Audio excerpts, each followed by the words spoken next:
बहुत ही बच्चों, आज 18 अगस्त 2025 सोमवार है। जोगिंदर सिंगारी का पहला बहुत ही गीता का दिया गया ज्ञान सुनिए।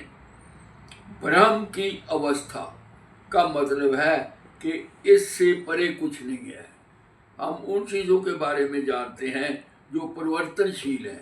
हमारा जिस्म हमारा बदलता रहता है, लोगों की राय वक्त के साथ साथ बदलती रहती है।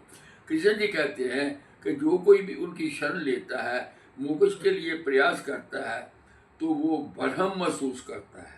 ब्रह्म पुरुष का ध्यान, परम पुरुष का ध्यान भगवत गीता में और शास्त्रों में जो कुछ बताया गया है उसे कबूल करें और यकीनी किए गए असूलों का पालन करें। जो कुछ भी हमारे शास्त्रों में लिखा गया है, अच्छे अच्छे असूल बताए गए हैं, उन शास्त्रों पर अमल करो। याद रखें, भगवान हर एक के हृदय में मौजूद है, हृदय में रहते हैं। ईश्वर की शक्ति हमारी कल्पना या विचार शक्ति से परे है, इसलिए अचेतनता कहलाती है। अचेतनता का मतलब है इस भूतक जगत से परे, जिसे हमारा चिंतक छू ना पाए। कृष्ण क्या है? भूतों के भाव को उत्पन्न करने वाला जो त्याग है वो कर्म कहलाता है। हम करता नहीं है। कृष्ण जी होने को कर्म के तौर पर बताते हैं।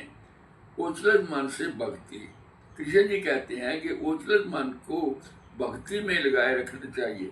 जो कोई भी सच्चे और सुचे दिल से भक्ति से कृष्ण जी का सिमरन करता है, वो यकीनी तौर पर भगवान को प्राप्त होता है। शुद्ध भगत पूरी लगन से, श्रद्धा से अध्यात्म का पूरी उम्र अभ्यास करते हैं। ये नहीं कि जवानी है अभी कोई उतनी बुढ़ापे में कर लेंगे। कृष्ण भावना मंत्र का मतलब है कृष्ण जी के सामने पेश होना, कृष्ण जी का हुक्म मानना, हर कोई काम उन्हीं के लिए करना, फल की इच्छा न करना, कृष्ण जी के पुत्र नाम का जाप करना। ऊर्जा और पदार्थ का अंतर है। ऊर्जा इच्छा शक्ति को कहते हैं। पदार्थ से की गई गुणों को जन्म दिया, इच्छा शक्ति को कहते हैं। ऊर्जा इच्छा शक्ति को कहते हैं। पदार्थ ने कई गुणों को जन्म दिया। स्वभाव अध्यात्म है। मौन हमारा स्वभाव है। हमें कुछ भी करने के लिए ऊर्जा की जरूरत होती है, इच्छा की जरूरत होती है।